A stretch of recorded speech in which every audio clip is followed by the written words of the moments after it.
Assalamualaikum warahmatullahi wabarakatuh.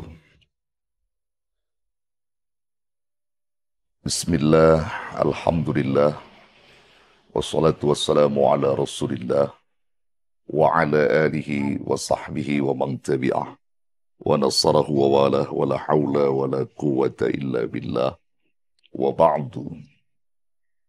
Para kaum muslimin wal muslimat, di mana saja Anda berada, yang selalu dirahmati, dimuliakan Allah Jalla Jalaluh. Kita bersyukur kepada Allah atas segala karunia nikmat yang telah dilimpahkan kepada kita. Mulai dari nikmat iman, Islam, sampai nikmat kesehatan, dan nikmat waktu luang, hingga kita mampu menjalankan apa yang telah Allah anugerahkan kepada kita. Dan juga tentunya dari nikmat-nikmat yang diberi itu, kita dapat mensyukurinya dalam wujud taat kepada Allah Subhanahu wa Ta'ala. Karena ketika kita mampu mensyukuri nikmat yang diberi oleh Allah, maka sebagai wujud syukur itu adalah ibadah kepada Allah. Mudah-mudahan kita semua selalu diberikan oleh Allah atau disebutkan oleh Allah masuk dalam klasifikasi atau golongan hamba-hambanya yang pandai bersyukur kepada Allah. Salawat teriring salam semoga tercurah dan terlimpah kepada junjungan Nabi besar kita Muhammad sallallahu alaihi wasallam.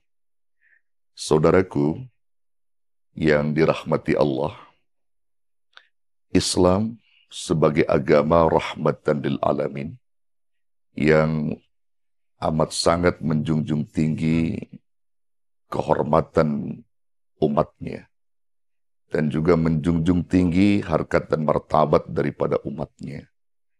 Karena itu, Islam datang itu membawa ajaran dan aturan yang mudah untuk dicermati, mudah untuk ditaati, mudah untuk dijalani. Yang tentu saja bagi hamba-hamba Allah yang memiliki kualitas iman yang kuat kepada Allah. Maka hanya orang-orang yang berimanlah yang mampu menjalankan segala apa yang diperintah oleh Allah dengan mudah. Namun ketika iman itu hilang dalam kolbu setiap insan, maka teramat sulit dan berat bagi mereka untuk menjalankan apa yang diperintah oleh Allah Subhanahu wa Ta'ala. Nah, begitu halnya orang-orang yang beriman amat sangat mengedepankan rasa atau sifat malu kepada Allah. Mengedepankan sifat malu ini merupakan bagian daripada iman itu sendiri. Al-haya'u minal iman. Ya. Malu itu adalah sebagian daripada iman. Sebagaimana yang disebutkan Rasulullah Sallallahu Alaihi Wasallam bahwa cabang-cabang keimanan yang begitu banyak disebut Nabi, salah satunya adalah sifat malu. Al-haya'u syu'batu minal iman. Malu itu adalah sebagian daripada iman. Saudara, kali ini saya ingin utarakan atau menyampaikan rasa sifat malu yang ada pada diri orang-orang yang beriman.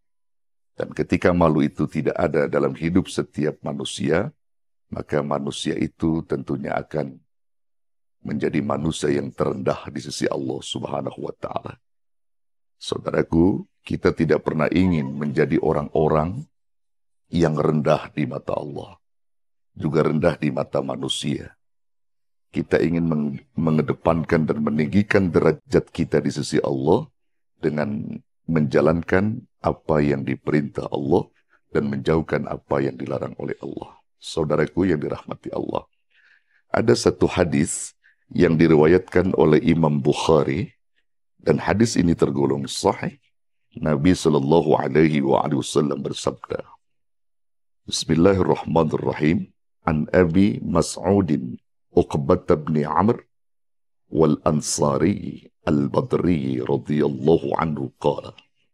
Qala Rasulullah sallallahu alaihi wasallam, inna mimma adrakan nasu min kalamin nubuwatil ula, idza lam tastahyi fasna' ma syi'ta, rawahul Bukhari.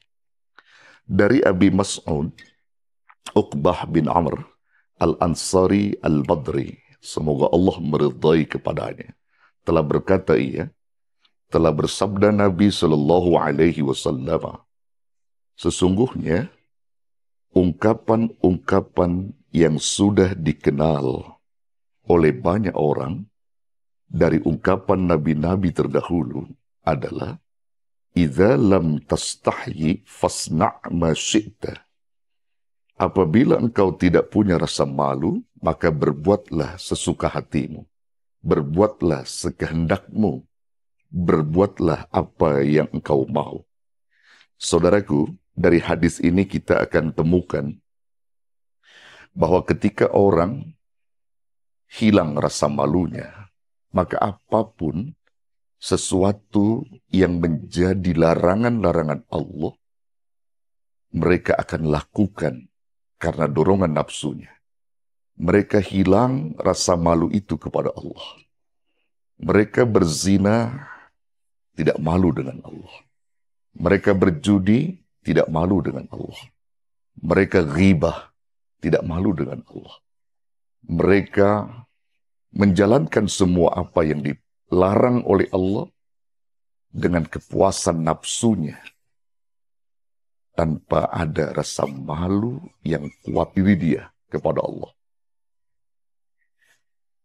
Karena itu, kita orang-orang yang beriman kepada Allah tidak pernah ingin melakukan sebagaimana orang-orang melakukan yang tidak malu kepada Allah. Karena itu saudaraku yang dirahmati Allah, pentingnya rasa malu ini. Dan malu dalam hal ini tentunya untuk menjalankan larangan. Tapi kalau malu di dalam melakukan kebenaran, tentu saja Islam tidak membolehkan. Katakan sebut saja ketika ada orang tidak datang ke taklim, dia mengatakan saya malu menuntut ilmu, saya malu sholat, saya malu berzikir, maka hal itu dilarang oleh Islam. Jadi malu itu hanya untuk kepada hal-hal yang dilarang oleh Allah Subhanahu wa Ta'ala. Nah, karenanya Islam itu mengajarkan sifat malu yang amat sangat tinggi ini di dalam hati orang-orang yang beriman. Dan malu merupakan landasan akhlakul karimah yang bermuara pada kebaikan. Malu selalu bersandar pada kebaikan.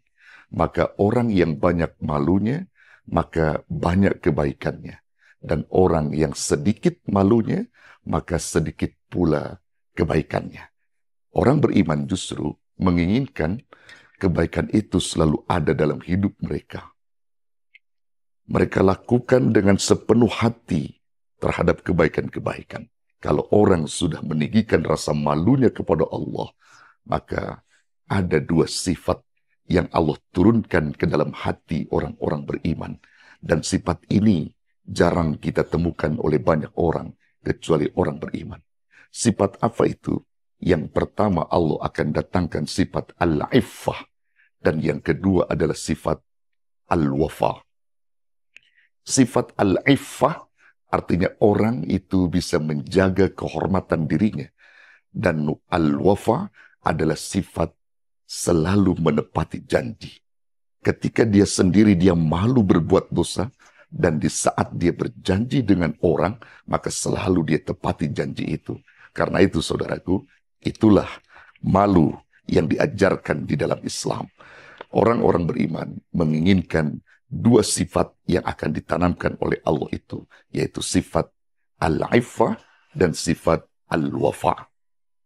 Karena itu penting kita ketahui dari dua sifat itu. Semoga kiranya para saudara-saudara seiman dan seagama, para pemirsa semua, menginginkan dua sifat itu, dan mudah-mudahan Allah akan berikan dua sifat itu ke dalam hati kita, insya Allah. Ini saja sekelumit ungkapan dan mutiara kalam, mudah-mudahan membawa manfaat dan berkah. Hadanallahu wa iyyakum ajma'in. Wassalamualaikum warahmatullahi wabarakatuh.